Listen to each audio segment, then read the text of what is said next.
Making a volcano. What will happen when I mix a solid and a liquid together?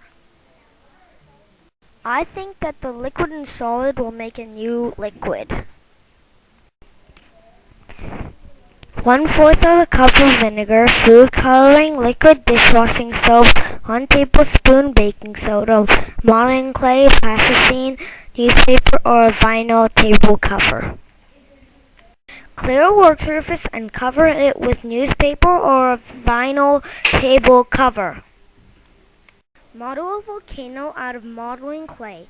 You could use red clay around the top of the volcano to make it look like red hot lava.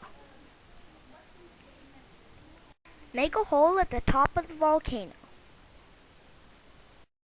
Stir in 1 tablespoon of baking soda. Add a few drops of red food coloring. Add a few drops of liquid dishwashing detergent. Get ready.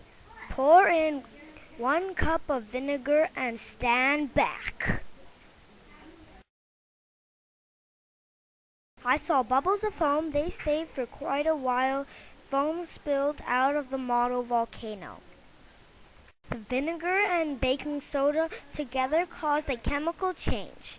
It spilled out because the molecules were fast and took up more space.